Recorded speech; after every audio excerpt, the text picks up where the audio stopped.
Hello CMA final students.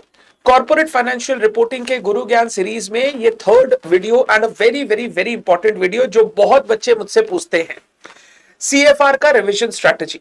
Group 4 का जो सबसे बड़ा सब्जेक्ट है वो है कॉर्पोरेट फाइनेंशियल रिपोर्टिंग का सब्जेक्ट। एंड बच्चों को रिवीजन करते समय काफी दिक्कत होती है सीएफआर के सब्जेक्ट को।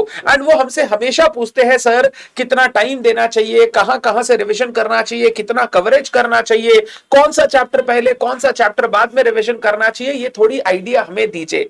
तो आज के इस वीडियो में मैं एक प्रॉपर रिवीजन स्ट्रैटेजी आपके साथ डिस्कस करूंगा विद सीक्वेंस ऑफ टॉपिक्स जो आपको फॉलो करना चाहिए जब आप रिवीजन कर रहे हो। ये जो मैं वीडियो बना रहा हूं ये उन बच्चों के लिए है जिन्होंने क्लासेस अच्छे से कर रखी है। अगर आपने क्लासेस अच्छे से नहीं कर रखी, मतलब हड़बड़ी में कर रखी है या आधी अधूरी कर रखी है, तो रिमेंबर जो ये आपका रिवीजन जो मैं आज बताऊंगा स्ट्रैटेजी, जो फर्स्ट रिवीजन की स्ट्रैटेजी है, इस पर थोड़ा टाइम एक्स्ट्रा डिवोट कर दीजिएगा जो आपने पहले क्लासेस के समय नहीं किया, ताकि ये रिवीजन अच्छे से हो जाए और इसके बाद जब भी आप रिवीजन करने बैठो तो चीजें फटाफट हो जाए। क्योंकि सीएमए इंस्टीट्यूट एग्जाम के बीच में आपको टाइम नहीं देता है ज्यादा, तो अगर आप ये फर्स्ट रिवीजन अच्छे से नहीं करोगे तो बाद में जाके आपको बहुत दिक्कतें आ सकती है। अगर आप ये वीडियो पहली बार देख रहे हो इस चैनल में, तो बहुत सारे सीएमए फाइनल सीएफआर से रिलेटेड वीडियोस इस चैनल में है।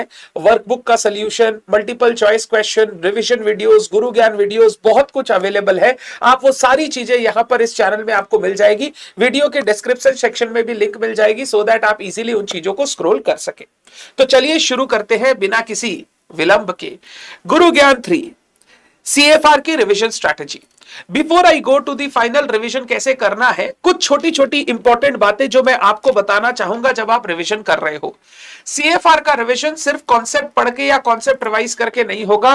Written practice of question is very very very important. आप जो जो टॉपिक का रिवीजन करते जा रहे हो उन टॉपिक के आपको क्वेश्चंस बनाने ही पड़ेंगे। अगर आप बिना क्वेश्चन बनाए रिवीजन कर रहे हो तो आपका रिवीजन अधूरा है, आपका रिवीजन इनकम्प्लीट है और आपको बाद में जाकर वापस पूरा एक बार रिवीजन करना होगा। सर कौन से क्वेश्चन प्रैक्टिस करने हैं, कौन से क्वेश्चन नहीं करने, ये कैसा पता चलता है? आपका फर्स्ट रिवीजन जब आप कर रहे हो तो आप सिर्फ मेरी क्वेश्चन बैंक रेफर करोगे। अगर आप मेरे स्टूडेंट हो तो मेरा कॉन्सेप्ट बुक, मेरा क्वेश्चन बैंक साथ में लेके बैठना है। पहले कॉन्सेप्ट बुक से कॉन्सेप्ट रिवाइज करने हैं, फिर क्वेश्चन बैंक में मैंने हर चैप्टर से पहले आपको लिस्ट ऑफ इंपॉर्टेंट क्वेश्चन बना के दे रखी है। वो लिस्ट ऑफ इंपॉर्टेंट क्वेश्चन आपको एक बार हाथ से सॉल्व करने हैं, रिटन सॉल्व करने हैं। जब तक आप एक बार अच्छे से रिटन क्वेश्चन प्रैक्टिस नहीं करोगे तब तक कॉन्फिडेंस नहीं आएगा, एप्लीकेशन सॉलिड नहीं होगा और एग्जाम में हर क्वेश्चन आपको आएगा तो सही, बट आप जब करने बैठोगे तो 50-60% पे जाके अटक जाओगे। कोई भी क्वेश्चन को आप 100% कंप्लीट नहीं कर पाओगे। तो written practice is very very very important, इसको इग्नोर मत कीजिएगा। कवरेज क्या होनी चाहिए? जब आप पहली बार रिवीजन कर रहे हो तो जिस टीचर से आपने पढ़ा है उनकी क्वेश्चन बैंक के जो इंपॉर्टेंट क्वेश्चन उन्होंने मार्क करवाए हैं या जो आपने मार्क किए हैं, आप रिवीजन के साथ साथ वो इंपॉर्टेंट क्वेश्चन जरूर एक बार अपने हाथ से बनाइए, तब जाके आपका फर्स्ट रिवीजन कंप्लीट होगा। एक बार फर्स्ट रिवीजन आपका कंप्लीट हो जाएगा उसके बाद आपको लेना है इंस्टीट्यूट के मटेरियल्स। इंस्टीट्यूट के मटेरियल्स में पीवाईक्यू लास्ट 3 टर्म के प्रीवियस ईयर क्वेश्चंस आपको करने हैं। जिस भी टर्म में आपका एग्जाम है उससे पहले वाले 3 टर्म के लास्ट 3 टर्म का MTP including your current term, जिस टर्म में आप एग्जाम दे रहे हो उस टर्म का प्लस लास्ट 2 टर्म का एमटीपी यानी मॉक टेस्ट पेपर्स आपको जरूर देखना है। एंड इंस्टीट्यूट ने जो वर्कबुक निकाली है वो भी आप कर लीजिएगा। ये वर्कबुक वगैरह मैंने खुद सॉल्व करवा रखा है। इस यूट्यूब चैनल पे आपको बहुत वीडियोस मिल जाएंगे। कोई भी आपको दिक्कत हो आप वो वीडियोस फॉलो कीजिएगा, आपका वर्कबुक सोल्यूशन बहुत इजी हो जाएगा, बहुत आसान हो जाएगा। इसके बाद MCQ practice is a must.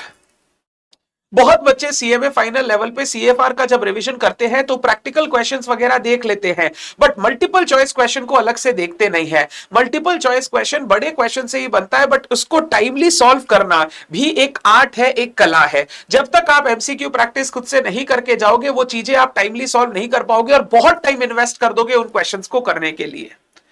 Multiple choice question के लिए भी इस चैनल पे आपको वीडियोस मिल जाएंगे जहां comprehensively more than 150 multiple choice question exam level के मैंने करवा रखे हैं। अगर वो आप अच्छे से कर लेते हो तो इसके बाद आपको नो टर्निंग बैक। 15 में से 12-13 क्वेश्चन ऐसे होंगे जो आप एक बार में 100% करेक्ट कर पाओगे, आपको वापस घुमा के देखना भी नहीं पड़ेगा।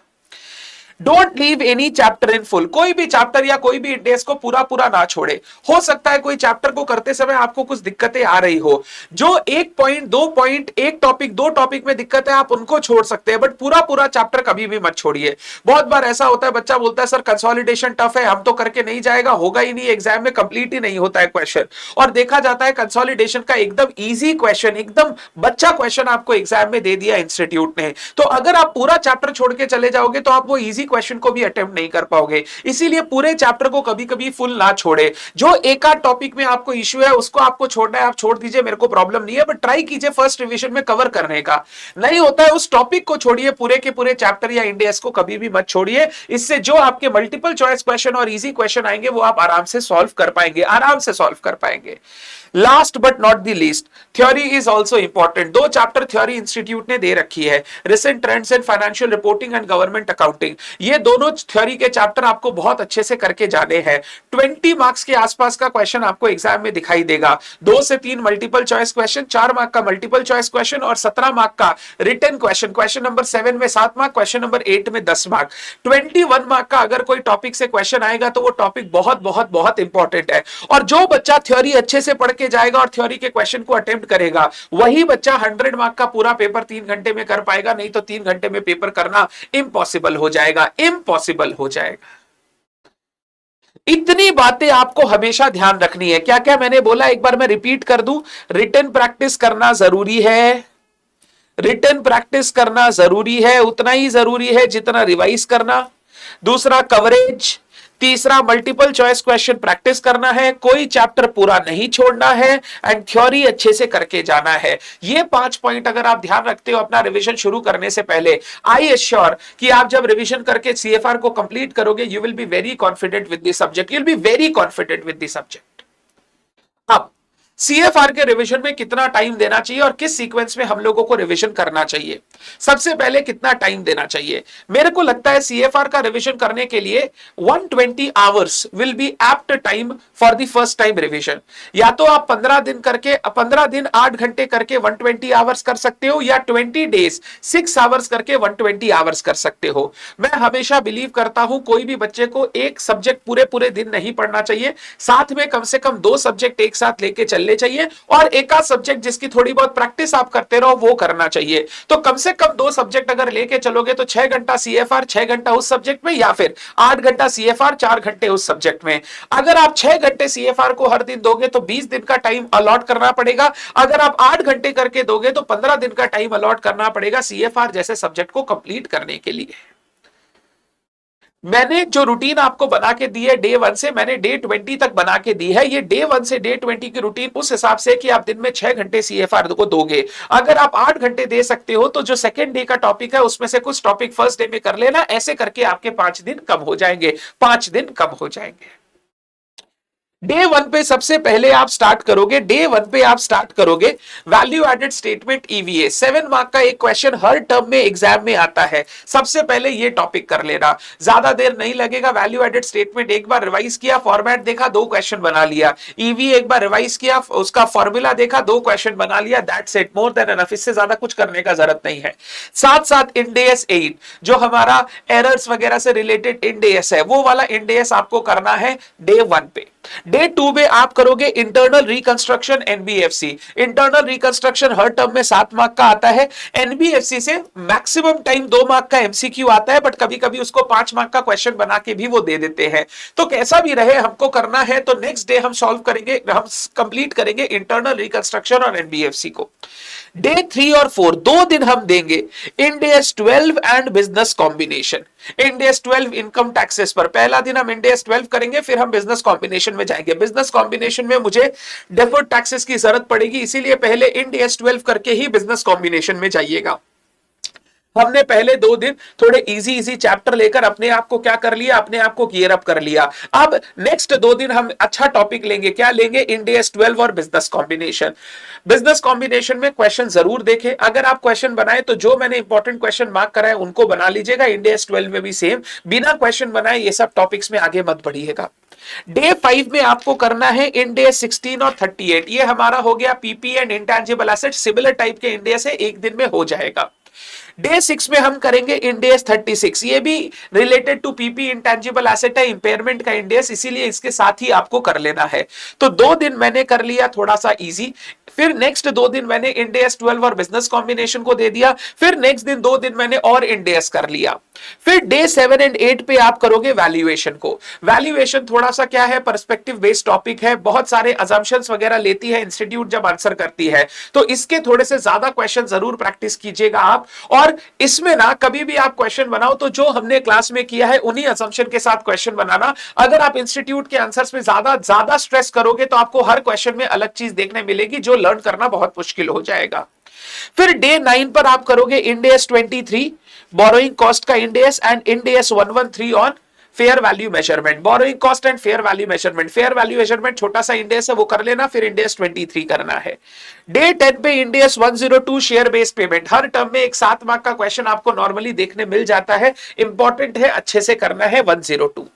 इसके बाद फिर हम जाएंगे डे 11 एंड 12 में कंसोलिडेशन करेंगे। कंसोलिडेशन 2 दिन का टाइम देना है, हड़बड़ी नहीं करना है। पहला दिन में जनरल वाला पढ़ना है, फिर दूसरे दिन में स्पेशल केसेस वगैरह पढ़ने हैं। तो डे 11 एंड 12 में कंसोलिडेशन ऑफ सब्सिडरीज।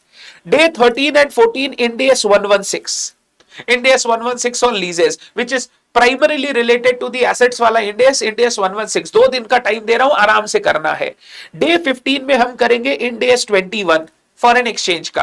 डे 16 में हम करेंगे जॉइंट अरेंजमेंट एंड एसोसिएट। आप ये भी कर सकते हो, इन दोनों को पहले रख के फिर इंड एस 116 कर सकते हो, ये भी कर सकते हो, कोई प्रॉब्लम नहीं है, क्योंकि इंड एस 116 बड़ा है तो आपको एक्चुअली कुछ ना कुछ टॉपिक्स बड़े एक साथ करने पड़ेंगे। तो 2 दिन मैंने इंड एस 116 को दिया, उसके बाद 2 ये कर सकते हो, या आप उसको चेंज कर सकते हो। Day 17 18 financial instrument and day 19 20 end S 115। मैंने जो नंबर ऑफ डेज दिए ना, ये डेज तो कम से कम आप इतना फॉलो करना ही। फाइनेंशियल इंस्ट्रूमेंट में 2 दिन देना, पहला दिन में financial asset, financial liability, equity क्या होता है, basic understanding of accounting of financial asset, financial liability. Next day compound financial instrument and जो इंपॉर्टेंट टॉपिक्स है वो वाला करना। तो थोड़ा समय डिवोट करना, क्योंकि बिना समय डिवोट किए ये सब टॉपिक विद प्रैक्टिस नहीं हो पाएगा। जितना मैंने टाइम दिया है वो टाइम आपको कम से कम टॉपिक में डिवोट करना पड़ेगा।